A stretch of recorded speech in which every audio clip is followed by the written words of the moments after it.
If you're serious about hiring great talent, you need to give people a great candidate experience, whether you intend to hire them or not. That's something we're very passionate about at Edbury Daley, and I'm going to explain to you why it's important and how you do it. We'll start with one simple reason: people talk. The world of digital procurement and supply chain is a small, incestuous market. Lots of people know each other and lots of people talk. Tools like LinkedIn enable people to be able to stay in contact with ex-colleagues and other people from the network, and when they have a negative experience, they typically talk about it.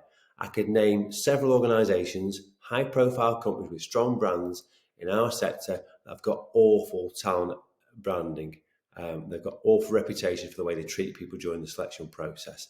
And at some point, that information gets shared around the marketplace, and it will limit their ability to hire people in future. It will limit their ability to bring people into the selection process because they'll think, my ex-colleague went for interview with them and he never got any feedback. He never got an answer. They kept him waiting for ages.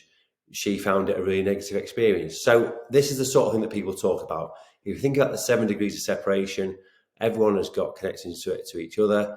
And as I say, it's a very small, incestuous market.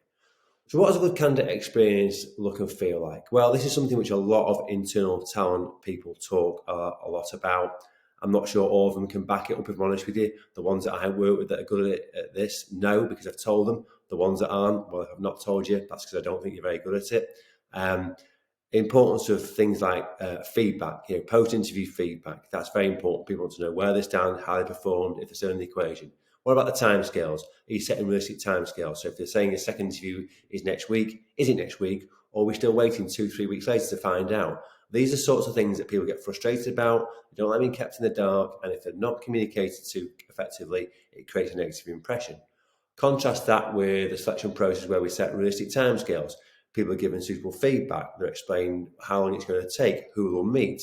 And then if they're not successful, they're told why. Because people don't like missing out on jobs for obvious reasons, but they're much better able to deal with that if they're told why, and they can use that for the future. If you're left wondering why you've not got a job, that is a very frustrating situation, and that leads to sort of conversations I referred to earlier where people say, I went for an interview with them, I never heard back from them, or I replied to their advert and never got a response. And on that, I was recently asked by one of my long-standing customers in one of the tech vendors to speak to a couple of CPOs that he was friendly with that were currently out of work. And they told me about the number of adverts they replied to that never even got a response to. These are seasoned procurement leaders, great experience. Now, they may not have been the right guys for those jobs that they applied for, but their backgrounds are certainly worthy of respect. And to not get any form of acknowledgement or response or explanation as to why they didn't get an interview creates a very negative experience for them, which again, they've spoken about. Those names will go around the sector, and ultimately those companies, their talent branding will suffer.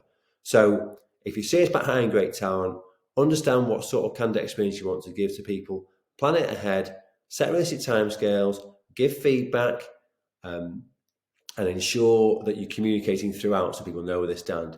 And that way, even if they're unsuccessful, at least they'll feel as if they've had a decent experience and they won't talk negatively about your organisation, and that will have an impact on your ability to hire great people. If you need any advice on what actually a really great experience should be like in more detail, then we're happy to help you on that. And also talking about the sort of pace you should move at, the number of levels of interviews, all those sorts of things. Of course, we've seen lots of different examples of good and poor practice, so I'd be happy to share that with you. So I look forward to hearing from you if you need any more. Thank you.